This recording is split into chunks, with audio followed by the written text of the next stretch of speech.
Hello everyone. तो आज हम इस वीडियो में बात करने वाले हैं money mistakes made by middle class people. Middle class people interesting, ठीक है। मैं रिच क्यों नहीं बोल रहा है, पुअर क्यों नहीं बोल रहा, क्योंकि जो पुअर होते हैं मतलब उनके पास तो मतलब आप बोल सकते हो खाने के लिए भी पैसे बहुत कम होते हैं, ठीक है। तो वो गलतियाँ तो कर ही नहीं सकते कि जो उनके समझो 100 रुपये वो पैसे कैसे खर्च करे, ठीक है।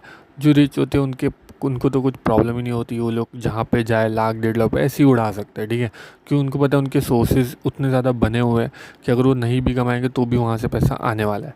तो वो लोग भी गलतियाँ तो कुछ करते हैं नहीं।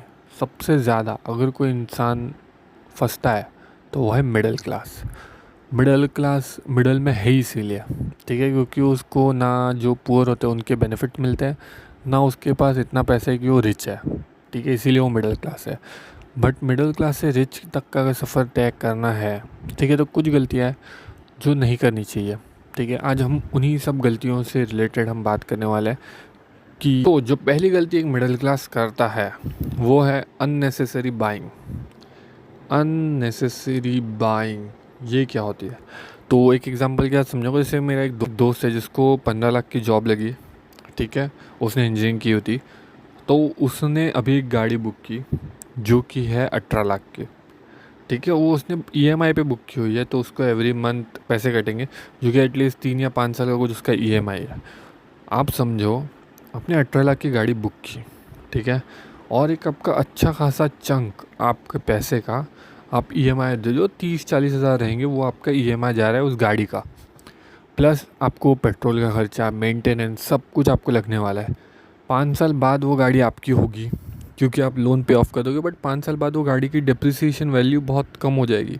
एक गाड़ी डिप्रिसिएट होती है, एप्रिशिएट नहीं होती, ठीक है। मतलब विद टाइम उस गाड़ी की वैल्यू गिरने वाली है। तो आप खुद समझो कि आपने कोई एक ऐसी चीज़ खरीदी जिस पे आपको खर्चा और करना पड़ेगा और आने वाले टाइम में उसकी वैल्यू और डिप्रिशिएट होने वाली है। तो ये आपको बेनिफिट है या फिर लॉस है? लॉस है। बट ये चीज़ लोगों को समझ में नहीं आती। लोग सोसाइटी के दबाव में आके कहीं ना कहीं गाड़ी, बाइक ठीक है अगर आपको नेसेसरी है, कहीं आपका दिन में ट्रैवलिंग 100-150 रुपये लग रहा है तो आप बाइक ले लो और बाइक में पेट्रोल डाल के जा सकते हो। बट अगर सिंपली अगर आपको उस चीज़ की ज़रूरत नहीं है तो मत लो। बहुत सारे लोग ब्रांडेड चीज़ें लेने जाते हैं, घड़ी महंगी लेते हैं, ये महंगी। अगर आपकी इनकम उतनी ज़्यादा है कि आप इन्वेस्टमेंट सब करने के बाद पैसा बच रहा है तो आप करो। बट अगर आपके पास उतना पैसा है नहीं, आप लोन ईएमआई करके अगर कर रहे हो तो मत करो। क्योंकि at the end of the day मतलब अगर आपको 50-60 साल तक काम करना है तो अलग बात है। बट अगर आपकी सोच है कि अगर आपको 30-35 तक काम करना है, 10-15 साल काम करना है, तो आपको बहुत अच्छा खासा चंक जो है वो सेव करना पड़ेगा। और वो तभी होगा जब आप अननेसेसरी बाइंग नहीं करो, ठीक है। तभी कहीं ना कहीं आप मिडिल क्लास से अपर मिडिल क्लास और फिर जाके रिच वाली कैटेगरी में जा सकते हो, ठीक है। ये अननेसेसरी बाइंग है ना, मैंने बहुत देखी, बहुत मतलब बहुत। मेरे से बहुत से दोस्त हैं जिन्होंने घड़ी बोल लो या फिर गाड़ी बोल लो, बाइक बोल लो, ऐसी ऐसी ली हुई ना जिनकी इनको ज़रूरत भी नहीं है, ठीक है। सिर्फ सैटरडे संडे मुश्किल से निकालेंगे, बाकी पूरा टाइम वो लोग कभी यूज़ नहीं करेंगे, बट लेके रख दिया, ठीक है। अगर वही पैसा उन्होंने स्टॉक मार्केट या फिर गोल्ड ये सब में डाला होता ना तो वही 18 लाख 36-50 लाख हो जाएंगे आने वाले 10 साल में, ठीक है। बट गाड़ी जो है वो डिप्रिशिएट होगी। गाड़ी की कभी भी वैल्यू जो 18 लाख है वो 18 लाख मिलेगी नहीं, जब वो बेचने आएगा तो 5 या 6 लाख में बिकेगी, ठीक है। तो ये चीज़ समझना ना बहुत ज़रूरी है, ठीक है। तो पहली वाली चीज़ जो है वो है अननेसेसरी बाइंग।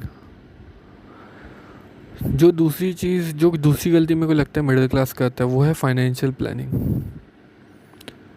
बिल्कुल भी फाइनेंशियल प्लानिंग नहीं करता है।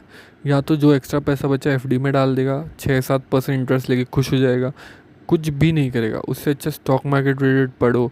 स्टॉक मार्केट रिलेटेड अगर नहीं पढ़ना है ना तो भी एटलीस्ट म्यूचुअल फंड जो है वो एफडी से तो ज़्यादा रिटर्न देता है, 10 या 12% तो देगा।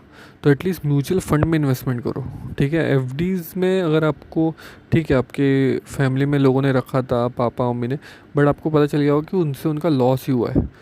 क्योंकि देखो एफडीज़ में आपको रिटर्न मिलता है 60%, ठीक है। जो इन्फ्लेशन बढ़ रहा है वो बढ़ रहा है 6% से, ठीक है। मतलब समझो आप बना रहे हो सिर्फ 1%, मतलब इन जनरल आप लॉस में ही हो। कुछ भी कर लो आप लॉस में ही हो। तो उससे बेटर है आप म्यूचुअल फंड में लगाओ जहाँ पे 10 से 12% तो एटलीस्ट मिलने के चांसेस है, ठीक है। तो आप ये समझो, सबसे इम्पोर्टेंट है कि आप जो अपनी इन्वेस्टमेंट है वो अच्छी जगह पे करो।